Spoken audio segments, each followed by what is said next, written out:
Lyon demain, le quart d'heure lyonnais, toute l'actualité chaque matin. Parce que Lyon demain se dessine aujourd'hui, voici l'essentiel de l'actualité. En ce vendredi, nous sommes le 11 décembre. Le Premier ministre a présenté hier les mesures de déconfinement prises à partir du 15 décembre. Pas d'ouverture prévue pour les théâtres, les cinémas, les salles de spectacle. C'est la déception et même la désolation du côté du secteur de la culture. Laurent Wauquiez lance mercredi prochain sa campagne de dépistage au Covid-19 et ce jusqu'au 23 décembre. Les détails dans cette édition. Le parquet de Lyon a ouvert une enquête à la suite d'une inquiétante découverte d'armes à Bron-Terraillon. Ni raciste ni violent, des policiers ont manifesté cette nuit devant la préfecture du Rhône. Santévet, qui propose des contrats d'assurance santé pour les animaux de compagnie, vient de lancer un nouveau service de facilité de paiement qui avance 100% des factures vétérinaires à ses assurés au moment de la consultation. Explication avec Jérôme Saleur, le PDG de Santévet, notre invité ce matin. Élection de Miss France 2021 dans 8 jours. Les robes des candidates ont été créées par le Lyonnais Nicolas Fafiotte. Lyon demain, le quart d'heure lyonnais, toute l'actualité chaque matin. Gérald de Bouchon. Bonjour à tous et bienvenue dans ce quart d'heure lyonnais. 1189 patients étaient hospitalisés hier dans le département du Rhône, dont 156 en réanimation. Le nombre de patients décédés à l'hôpital s'élève désormais à 1651 depuis le 1er mars, après le décès de 23 nouveaux patients ces dernières 24 heures. Après la nouvelle prise en compte des tests antigéniques, les taux d'incidence continuent à augmenter à 166 pour 100 000 habitants environ dans la métropole et dans le Rhône. Le taux de positivité diminue à 9,9% pour la semaine glissante du 1er au 7 décembre. On constate une baisse du nombre de patients Covid+ hospitalisés dans le Rhône, 44 de moins en 24 heures, mais 71 nouveaux patients ont encore été admis ces dernières 24 heures, dont 12 en réanimation. Le Premier ministre a présenté hier les mesures de déconfinement prises à partir du 15 décembre et pour les fêtes, alors que le nombre de contaminations quotidiennes ne recule plus. Les principales mesures présentées hier soir par Jean Castex. Nous rétablirons un couvre-feu dès le 15 décembre, mais il sera durci par rapport à ce que nous avions annoncé. D'une part, il débutera dès 20h et non à 21h. D'autre part, il sera strictement contrôlé avec des possibilités de dérogation limitées. Ce couvre-feu concernera aussi, contrairement à ce que nous avions envisagé initialement, le réveillon du 31 décembre. Ce réveillon est en effet un moment traditionnellement festif. Nous l'apprécions d'ailleurs pour cela. Mais il concentre tous les ingrédients d'un rebond épidémique. Si la circulation avait continué à se réduire fortement, nous aurions pu assumer ce risque. Mais ce n'est pas le cas. Nous devons être raisonnables, respecter la règle du couvre-feu, rester chez soi, donc le 31 décembre, et suivre la recommandation d'un maximum de 6 adultes. Et nous savons parfaitement que plus nous multiplions les contacts dans des lieux de surcroît clos, où il est difficile de respecter les gestes barrières, plus les risques sont importants. C'est la raison pour laquelle nous voulons aussi limiter au maximum les occasions de se retrouver chez les uns ou les autres, notamment en soirée pour un apéritif, un dîner, une fête. On mange, on boit, on est proches les uns des autres et il est beaucoup plus difficile de garder ses distances ou de porter un masque. C'est aussi d'ailleurs la raison pour laquelle nous maintenons la fermeture des bars et des restaurants. Toutes les études scientifiques le prouvent désormais. Le Premier ministre Jean Castex, à partir de mardi, les attestations de sortie ne seront plus nécessaires en journée. Il n'y aura plus de limitation de temps ou de distance. Les départs en vacances de région à région seront donc autorisés. L'important sera, vous l'aurez compris, de ne plus sortir passé 20 heures. Jean Castex n'a pas annoncé de mesures pour les stations de ski. Une nouvelle réunion avec les professionnels est prévue ce vendredi. Olivier Véran, pour sa part, déconseille le test avant Noël. Le ministre de la Santé craint que les Français se pensent négatifs à tort et n'applique plus les gestes barrières. Ce qui n'empêchera pas le président de la région Auvergne-Rhône-Alpes, Laurent Wauquiez, de lancer mercredi prochain sa campagne de dépistage au Covid-19 et ce jusqu'au 23 décembre. Il sera ainsi possible de se faire dépister dans 1300 centres déjà existants, qu'il s'agisse de laboratoires, pharmacies, centres médicaux, hôpitaux, mais labellisés cette fois-ci, car ils ont accepté de participer à l'opération. 1300 centres de dépistage temporaires vont également être déployés, cela en fait 2006 au total. 300 centres temporaires mis en place par des communes. 40 bus sillonneront 243 communes le week-end du 18 au 20 décembre. D'autres sites temporaires de dépistage seront déployés dans les gares et grandes surfaces. Au total, 15 000 personnes seront mobilisées pour cette campagne. Chaque site de dépistage sera placé sous la responsabilité d'un professionnel de santé.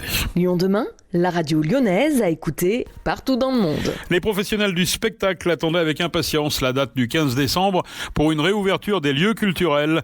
Olivier Calonnec, le directeur du ciné Zola à Villeurbanne, dénonce un manque de considération après l'annonce hier du Premier ministre, alors que tout avait été mis en œuvre pour assurer la sécurité du public. La déception est forte pour les artistes, techniciens et personnels de l'opéra qui se préparaient à accueillir de nouveau le public. La production des fêtes de fin d'année Béatrice et Bénédicte sera néanmoins captée dans les tout prochains jours, puis diffusée dans les prochaines semaines sur France Télé. Notez que le musée des Confluences préparait, lui, l'ouverture de son exposition sur les oiseaux. Le public pourra suivre son inauguration en ligne, comme s'il y était le 17 décembre, donc dans quelques jours, à partir de 19h sur Facebook, et ensuite sur le site du musée, avant, bien sûr, une hypothétique ouverture prochaine. L'édition 2021 de la foire, elle se tiendra du 19 au 27 juin 2021. Vous avez bien entendu, au début de l'été. L'édition 2020 avait été annulée à cause du Covid. Après 13 ans à la direction de la foire, Véronique Sludarek laisse sa place à l'une de ses collaboratrices, Aurélie Prost. Cette dernière a travaillé pendant 15 ans en tant que directrice adjointe et plus récemment en tant que directrice du salon Kidexpo. Un rendez-vous inédit est prévu au printemps dans mon jardin, un salon dédié aux aménagements extérieurs. Il se tiendra du 2 au 5 avril. Lyon demain, un site internet, du son, de l'image, un média complet pour les Lyonnais qui font avancer la ville. Le parquet de Lyon a ouvert une enquête à la suite d'une inquiétante découverte à Bron-Terraillon. Des armes de guerre ont été saisies par les gendarmes. 9 armes longues, dont une de catégorie A, et une arme de poing. 10 armes à feu au total. Les militaires perquisitionnaient mardi dans le cadre d'une enquête ouverte pour vol de fret lorsqu'ils sont tombés sur cet arsenal. Ni raciste, ni violent. Des policiers ont manifesté cette nuit devant la préfecture du Rhône. Ce rassemblement nocturne a mobilisé une cinquantaine d'agents à l'appel du syndicat Alliance Police Nationale. Il fait suite aux propos d'Emmanuel Macron évoquant des violences policières. Le chef de l'État annonçait dans la foulée vouloir lutter davantage contre les contrôles aux faciès avec le lancement en janvier d'une plateforme nationale de signalement des discriminations. MyPresqu'île, structure de management du centre-ville, demande une réunion en urgence auprès du préfet du Rhône et du maire de Lyon afin de construire des alternatives pour les prochaines manifestations. Objectif, apaiser durablement le territoire de la Presqu'île, le samedi en particulier. Depuis 2 ans, il est vrai que ce quartier a subi des centaines de manifestations, d'où un effet repoussoir parfois pour les habitants, les clients ou les simples promeneurs. Lyon demain, les Lyonnais vont vous surprendre. La société lyonnaise Santévet, qui propose des contrats d'assurance santé pour les animaux de compagnie, vient de lancer Pévet, un nouveau service de facilité de paiement qui avance 100% des factures vétérinaires à ses assurés au moment de la consultation. On en parle dans quelques instants avec Jérôme Salor, le PDG de Santévet.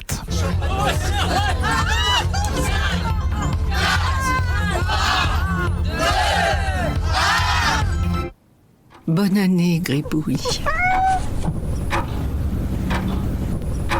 Cette année, on ne pourra peut-être pas réveillonner tous ensemble. Mais tous ensemble, restons plus que jamais mobilisés avec la Fondation de France pour aider les personnes vulnérables. Faites un don sur fondationdefrance.org. Fondation de France, la fondation de toutes les causes. Bonjour Jérôme Salor. Bonjour. PDG de Santévet, qui est un groupe lyonnais qui comprend également les marques Bulle Bleue et Jim et Joe. Pour faire court, c'est une mutuelle pour assurer les animaux de compagnie. Rappelez-nous un petit peu la philosophie de Santévet. Oui, c'est ça le principe. Le principe, c'est que les gens qui sont clients chez nous voient, quand ils nous envoient leur facture après avoir été chez le vétérinaire, on prend en charge tout ou partie de leur facture, un petit peu à l'image d'une mutuelle humaine. Et votre grand principe, c'est de permettre au plus grand nombre justement de propriétaires d'animaux d'avoir accès aux meilleurs soins vétérinaires pour l'animal.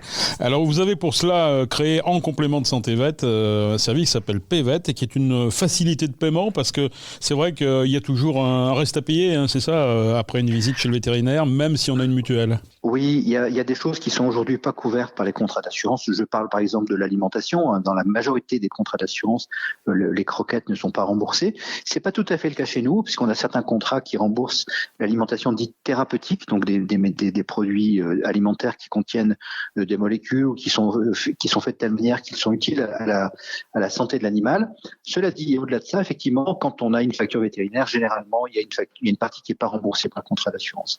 On a trouvé pratique, rapide et efficace de se substituer à nos clients pour payer les vétérinaires de 100% de leur facture. C'est-à-dire qu'un client qui est adhérent à un des produits de la marque, Santévet, Bulbleu ou Jimejo, peut, à travers de l'application Santévet, l'app qu'on a sur les stores, bénéficier d'une demande de remboursement en PayVet et donc ne pas payer du tout sa facture à son vétérinaire au moment de la fin des soins. Nous substituons à lui, nous payons la clinique vétérinaire.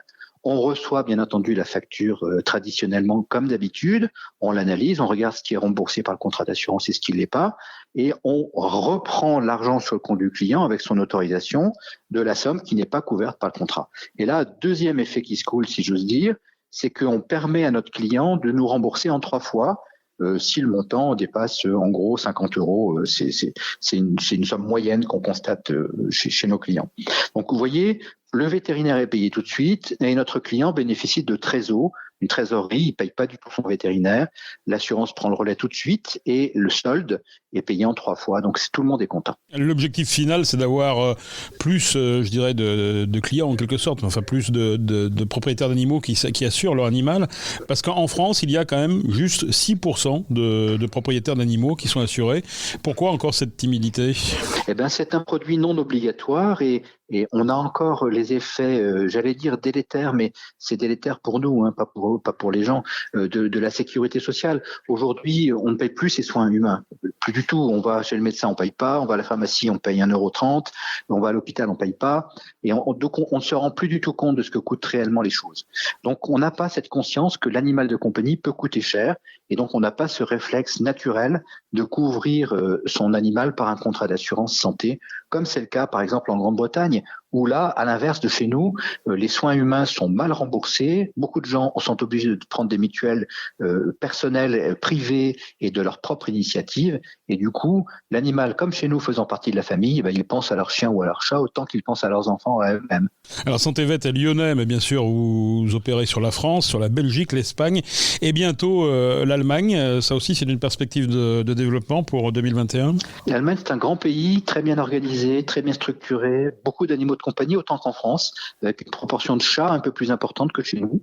C'est un pays beaucoup plus grand que nous, en revanche, et on a donc décidé de s'y installer physiquement. On a des bureaux à Francfort avec des salariés qu'on a embauchés en Allemagne, de véritables salariés allemands, et donc on espère prendre une grande partie de croissance de notre groupe sur le marché allemand, parce que c'est un marché qui est à peu près similaire au nôtre en termes d'assurance santé animale, probablement 5, 6 ou 7% d'animaux assurés. On a des méthodes qu'on connaît bien, on a une volonté de passer par le réseau vétérinaire comme on le fait en France, qui n'est pas utilisé dans le marché allemand, donc qui va probablement nous donner des avantages sur la concurrence. Alors on connaissait Doctolib, mais il y a aussi Vetolib, et c'est vous qui l'avez inventé, ça aussi, c'est un autre service que vous proposez.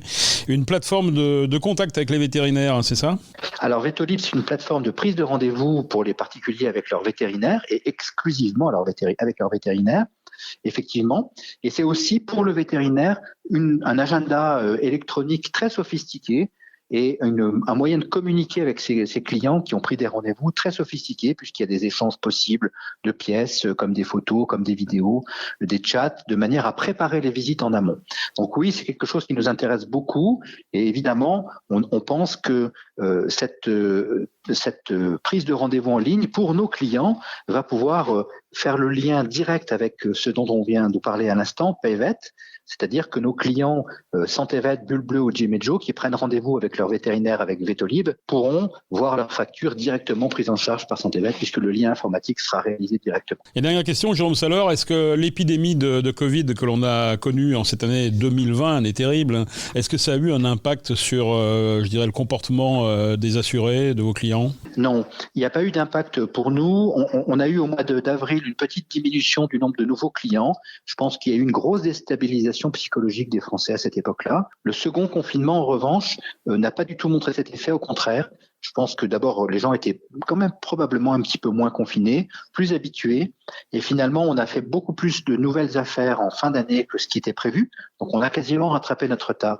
Donc, on peut dire que le Covid n'a pas eu d'impact. Il faut dire qu'on était fort bien organisé en ce qui nous concerne, puisque en 3 jours de temps, on a pu mettre 95 ou 96% de nos salariés en télétravail, équipés de connexions téléphoniques et informatiques. Donc tout le monde a pu être à pied d'œuvre instantanément ou presque. Merci Jérôme Salor. On rappelle pour se renseigner sur Payvet ou sur Vetolib, il suffit d'aller sur le site santévet.com. Tout simplement. Merci beaucoup.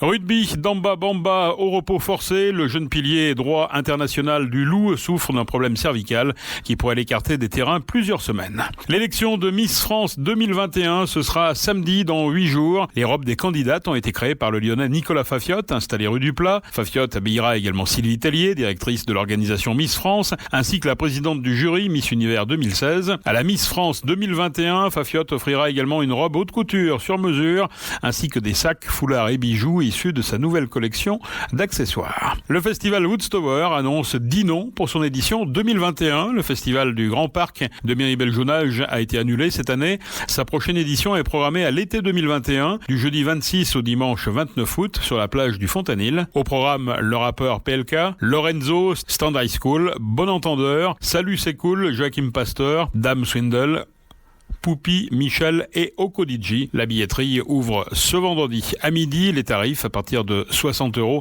Le pass 3 soirs. Le festival s'adaptera au protocole sanitaire s'il ne pouvait pas se dérouler en vue du contexte sanitaire dégradé. Un projet alternatif sera proposé au public. Le cas échéant, les billets pourront être remboursés, annoncent les organisateurs de Woodstower. C'est la fin de ce quart d'heure lyonnais. Merci de l'avoir suivi. Passez un excellent week-end et restez bien sûr prudents.